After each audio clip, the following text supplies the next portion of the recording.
Welcome to Silent Hill Ascension, the pre-show. I'm Layla. I'm here with my best friend Noah. And Noah, I think you have the run of show for us. Yes, I would love to go through it with all of us together. So, if production could just pull up the graphic, thank you. So we have the pre-show where we are right now. It's 5:40 p.m. Pacific time on Mondays, Wednesdays, and Fridays. Then we have the show on weekdays at 6 p.m. Pacific time. And then we have the post-shows right after on Mondays, Wednesdays, and Fridays. Layla, could you please walk us through it? Yeah, so if you haven't been here before and you're just joining us now, Silent Hill Ascension is a socially interactive streaming series where all of you collectively shape and experience its evolving story. Collaborate and compete with others to try to make the choices you want. When each decision ends, that choice locks in as canon, and that is the version of the show everyone sees. A canon story shaped by you, the participating audience, every day. I believe we have a setup scene today, which is that Rachel finally tells Eric the truth about their daughter Faith going missing.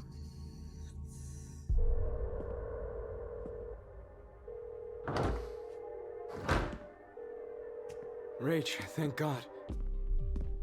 Rach? Where's Faith? Eric, where the hell have you been? I've been trying to call you for hours. I was working. And I had to do a favor for Toby. Toby? Toby's gone. Your family needs you. You don't understand. I was attacked by this. Faith is missing. I've been searching everywhere for her while you were gone. Where were you? What do you mean she's missing? The Foundation failed us. That's what happened. We did everything they said, but it still didn't protect us. What does that have to do with Faith? We have to keep looking. Then let's go find her.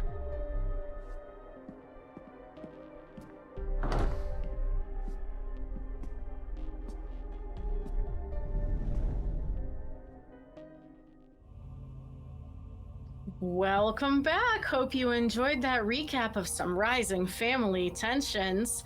Let's take a moment to discuss what's actually happened so far. Noah, I know I called this couple out for not talking to each other about the fact that their kid's gone missing, but now here we are. My dreams have come true. They're communicating. They are finally communicating, and that does explain why he so casually went to the laundromat.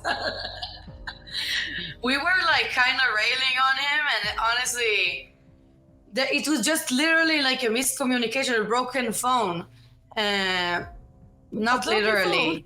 A broken phone that only seems to receive phone calls from the dead. Right, exactly. And we see them finally communicating, and the interesting part to me is that Rachel is fed up with the Foundation, and we're talking about the pyramid-shaped self-improvement program. It seems like she is fed up with it as her daughter is missing. Yeah, I think, Noah, it's time that we call the Foundation for what it is. I know I've been avoiding it this entire time, but I haven't seen much improvement from the members. So I do believe we can start calling it more or less of a, like a cult. Someone died. I feel like we can drop the... Listen, you said the C word. It's C-U-X-T. Yeah, there you go. C word. Anyways, I think they do deserve the title of cult at this point. We don't know where Faith is. She is an innocent, supposedly, I think, little girl. She's a child. She's definitely of the child variety, a human of the child variety. With parents who are looking for her. She did slap her mother. She did bitch slap her mother. She did slap her mother, which problematic in terms of interactions you want to have with your parent. But she's not the only one missing, Noah, because back in Norway, Orson is still also gone. And now Astrid has been searching, Carl has been searching, and now, speaking of rising family tensions, Britt has joined the fray. And it has not been like the easiest re-entry. Right, it has not. Brit, we heard about her. We know that she's going through sobriety, recovery. She wasn't gonna go. She set the boundaries not to go to her mother's funeral. Then she heard her nephew is missing. And of course, she came right over and then kind of blamed Astrid. Yeah, I mean, speaking of her not going to the funeral, right? What Astrid said at the funeral was an audience decision. And so, Noah, I think you have a little bit of information about what the audience has been deciding. Yeah, I would love production to show it so I can read it for all of us, because I'm really good at reading. So how will Rachel handle Eric's demand to be included? And that is a fate decision. So it's closing today. She's gonna advocate for him, which is the redemption option. She has let him eavesdrop, which is the suffering option. And there is the domination option, which is keep him out. Yeah, it's tough, man. I get it. Eric's feeling a little left out. But hey, their kid's missing. I think the last time I checked, and I will check again live, the redemption option was winning. The decision is closing in just a brief 15 minutes. And yeah, redemption has a handy lead for Rachel. It seems like Rachel's current fate actually is leaning redemption, which is very interesting. So yeah, right. The audience can pull off a miracle. Well, it is the holiday season, and miracles do appear. For instance, Layla was blocked by a bunch of reindeer today on the way here. And that kind of seems, if that's not the spirit of Christmas, I don't know what is. But we do have this very important decision to make that will impact the marriage, the search for faith. And I feel like our audience has been kind of a redemptionist, right? It's like the redemptionist movement of redemptioning, redeeming even. There you go. But you know what? Well, we can claim redemptioning as our own Ascension specific term. But yeah, it certainly looks like we're back on the redeeming track. And again, I'm looking at Rachel's kind of fate gauge here on the decision screen, and she's leaning redemption. But I think it's not only the fate that we have to worry about, right? There's also Rachel's hope. Right. So we do have the decisions and the endurance scenes and the puzzles, and all of those contribute to whether a character will face redemption, suffering, or damnation in the Silent Hill Ascension final. So their hope and fate are impacted by the puzzles and the endurance scenes and everything we're doing here together. So the fate is decided across the length of the season. There is time to make more and more decisions, but keep in mind, these decisions often are crucial. So a character's hope needs to be high enough, though, for them to survive a crucial story moment. So, Lena, can you please explain the mumbo jumbo I just said? Because I don't even know sometimes. Sure. So, we've talked about fate, which is, when you, the audience, make a decision, you can set a character on a track of redemption, suffering, or damnation. And that is one part of how they're going to end up in the finale. But there's also the hope system, which you can help raise a character's hope through indoor scenes or through the puzzles and the mindfulness activities in the arcane library. So looking at Rachel currently, her hope has actually gone up, which is great. She's still on the negative, though, so there's room for improvement. If I'm remembering correctly, I think Eric is actually one of the only characters in the positive right now, which is great for our boy Eric. He's making a strong entrance. But that's all just to say that, audience, y'all can keep these characters on the redemption track as much as you humanly can, but don't forget that hope, right? Don't forget those puzzles. Don't forget those mindfulness activities, because that will ultimately also play a very large part in their finale. So, Noah, speaking of the way the audience can interact here, can you talk to us a little bit about influence points? Of course I can, Layla. I would love nothing more.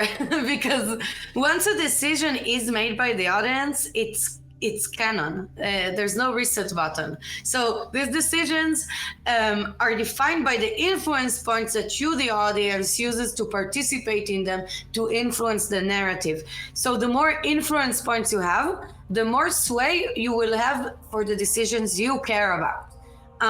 You can earn influence points by taking part in endurance life, a fate decision. We have A, advocate for him, which is the redemption option. Y'all redemptionist, I'm watching you. We have let him eavesdrop, which is the suffering option. And of course, there is damnation, which is keep him out. We will see how this ends shortly. It looks like we're going for redemption again. It looks like we're going for redemption pretty strongly. It seems like folks are really rooting for Rachel to be a better person, which is nice. But you'll have to excuse me, I'm stuck on redemptionists. Is it redemptionists or redemptionistas like Max? I think you're a redemptionista if you're doing it for like a fashion statement.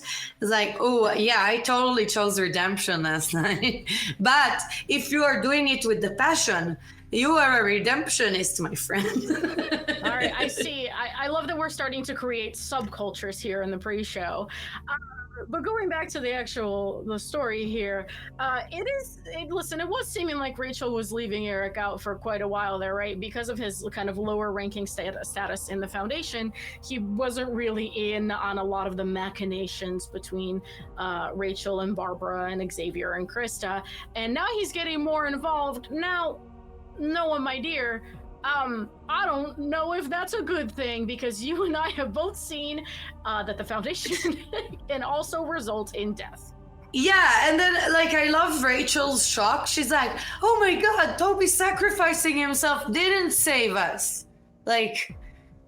She really thought it would help, and I gotta have sympathy for her and empathy, because she really did thought this would stop the withering. Instead, her daughter goes missing and her husband grows a pair.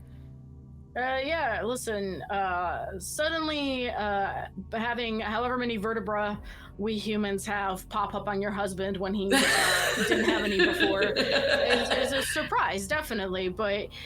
Yeah, it's not what she signed up for. It was in sickness and in health, not in balls and spine. She certainly is getting more than what she bargained for, I think, both in the Foundation and in her marriage. But I get where you're coming from, right? I do feel bad because she acted with such conviction, and I genuinely hope you have conviction if the end of your conviction, if the logical end of your conviction is death.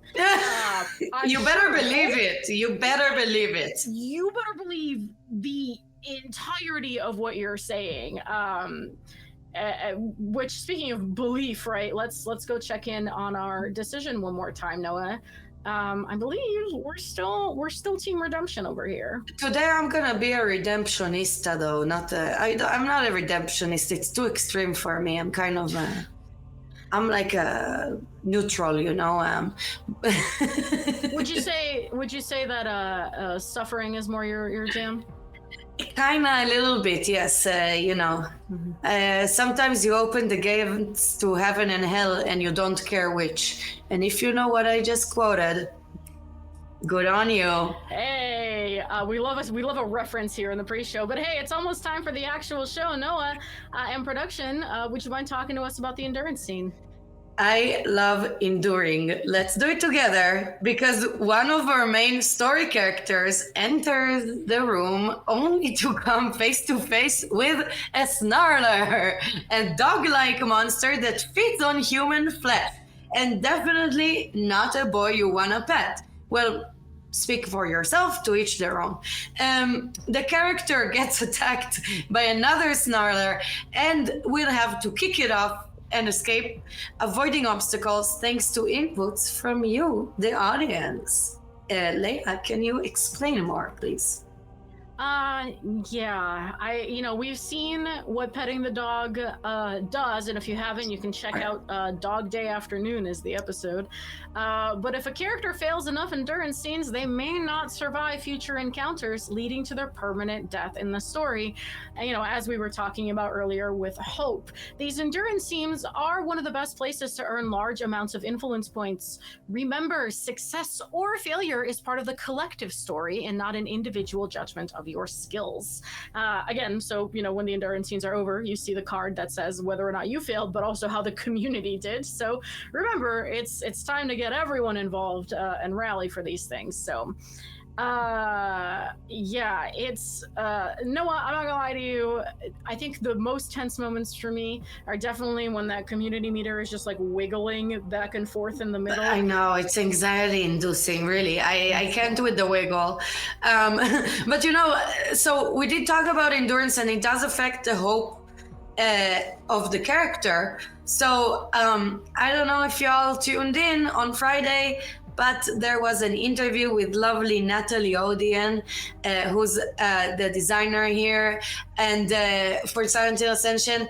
And we talked about fun things like puzzles and about the band that we're going to start probably. So I hope you didn't miss that. But we also talked a lot about how hope affected by mindfulness and endure puzzles. So the hope really is affected by those things. So make sure, don't sleep on it. If you care about a character, endure with them, puzzle for them, show that you care. It's much more than just watching passively here. We are in this together, and it is important that you take part if you want the character to survive. But we are nearing the beginning of the show. We're about 2.5, 3 minutes away. So Layla, could you please recap for us?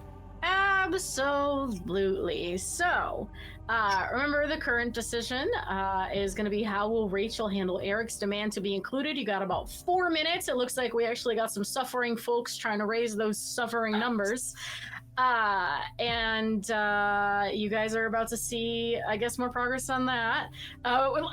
Listen, today is very much, we talked about today as being kind of a cake rising in the oven kind of day, right? Tensions are building in Pennsylvania because folks are looking for Faith. Tensions are building in Norway because folks are looking for Orson. And we got more and more people joining the search party.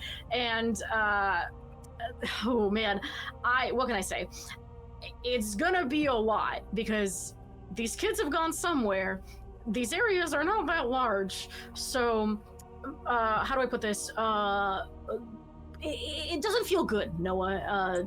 It doesn't feel great about what these feels ominous. Feels just plain wrong, Layla. Feels just plain dag-nabbit wrong. But hey, you know what else? What feels right is that you and I will be back for the post show after the Endure scene. So for now, audience, please enjoy the show. And we'll see you again very, very soon.